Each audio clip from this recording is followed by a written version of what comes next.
Hey, Teresa, what's up? Hello. Thank you for taking my call. Of course. What's going on? Yeah, so I have been married for 12 years, and last year found my husband was looking at much younger women on Instagram, and it kind of became a habit, and just started seeing woman after woman after woman looked nothing like me, fake everything, fake eyelashes, you name it. And so obviously it was like a hit to my self-esteem. Hold on, Teresa. I just got to stop you. There's nothing fake on Instagram. It's all real. Exactly. None of it's real. So, okay, so, So yeah, you took this pretty personal, huh? I did, especially just because early in our relationship, I had explained that I had seen my father do similar things where he would look at women that were not my mom, and I didn't want to be with someone who would ever make me feel like I wasn't enough. And so to open up and to be that vulnerable, and then to find out that he said he would never do that, and now he's doing it. I don't know. It just crushed me, obviously, and I'm trying to work on rebuilding my trust not only with him, but also loving myself for who I am in a society where women are constantly told as we age, we're not enough anymore. I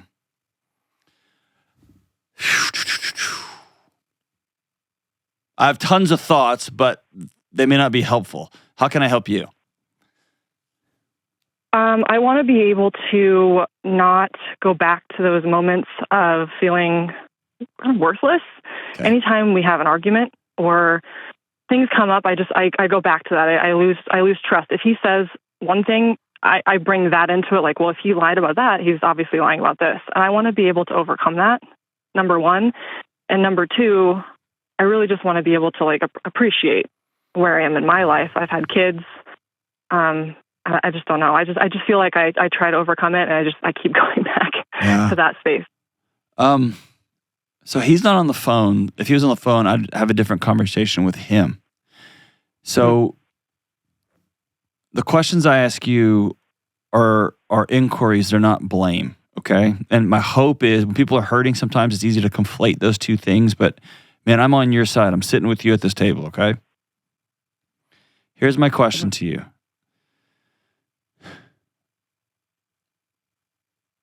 If you're seeing somebody who is dolled up on Instagram, wearing next to nothing, and they're beautiful,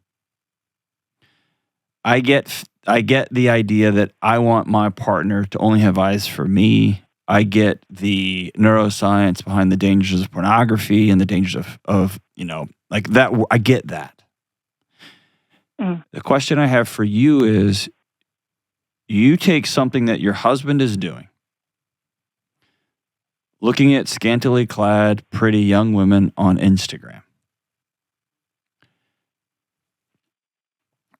and you instantly go to a place that I'm guessing has haunted you forever, which is, I'm not enough. Yes. Tell me about that leap. Because I can see you saying, hey, ding dong, you look at me, right? I get that. Or, okay, we're going to get real awkward. We're going to sit down and scroll through this together. What's so beautiful about her? We'll go down this rabbit hole if you want to. But it's different for you. Where's this core hurt? Well, I think it's just from as long as I can remember, honestly. Like I used to be in the modeling industry when I was younger. Okay. And that, to be someone, you had to, obviously be very, very skinny. The 90s and 2000s were a very different time, but you age out at like 20 something. It's a devastating time. Fear. Yeah.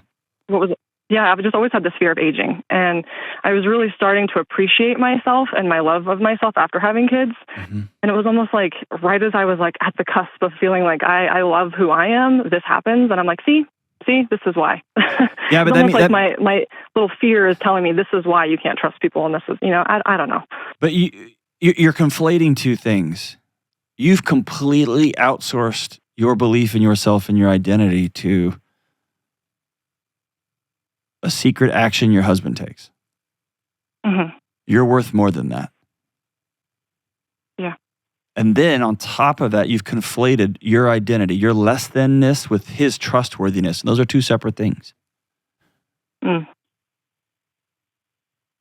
You can be beautiful and enough and not a 20-year-old wayfish late 90s model, right?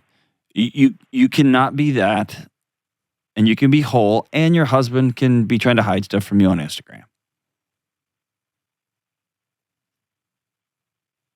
Do you get what I'm saying?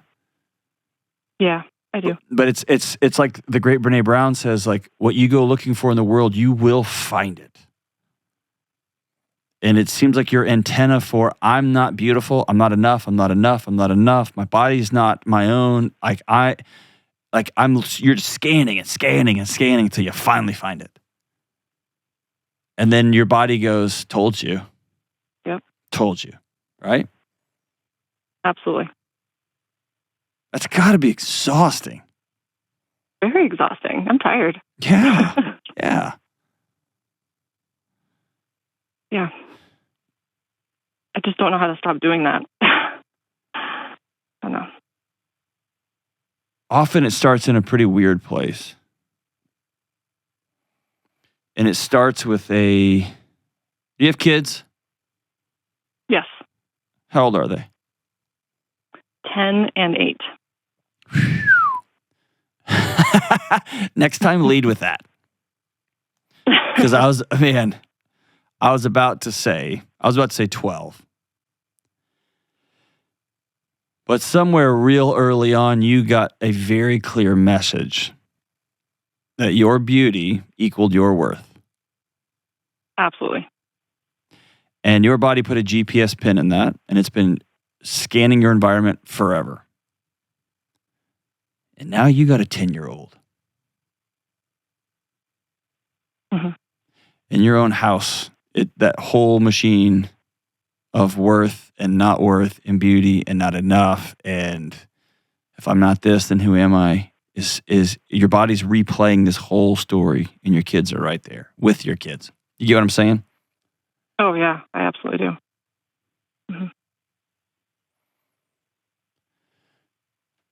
Here's the truth. You're going to get old.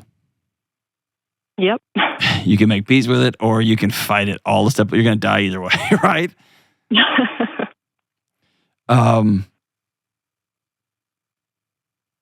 I think I would start with you writing my 10-year-old, 12-year-old self a letter. I said, I'm so sorry. Because that's the girl that's still trying to play defense for you. You're going to make me cry. She's 10. Yeah. Yeah. And she skipped enough meals, and she sucked her gut in enough. And she was mad about how flat-chested she was or not flat-chested. Enough. Let that girl go play. Right? Yep. She's so freaking tired.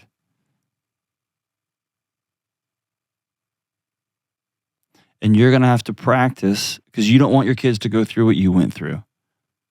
No. And yet that's what we know. And I'm using we plural. My parents were in the newspaper growing up for being the couple that lost the most weight on Weight Watchers. Like, I get it. And then here come my kids, and I hear it coming out of my mouth like, hey, you guys, oh, God. You know what I mean? I hear it. I got to practice. And God bless my parents for trying to get healthy back in the late 80s, early 90s, right? It just is what it is. But here we are. Yes. And then you got to forgive yourself for the dumb things you said to your kids. And we're going to practice moving forward. But we're going to let 10-year-old go, and then we're going to let 18-year-old go. We're going to let 24-year-old who hated the way she looked because she didn't look 20 anymore.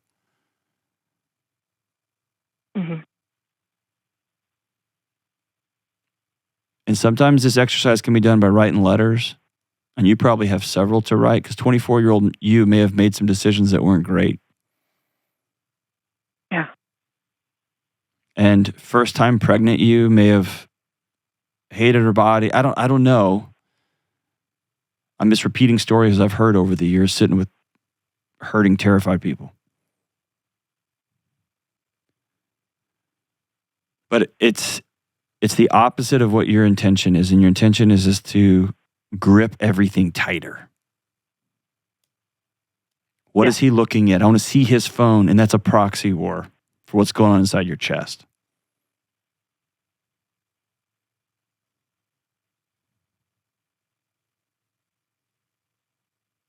Okay. And he's not off the hook. What an idiot. You gave him the one playbook to your soul.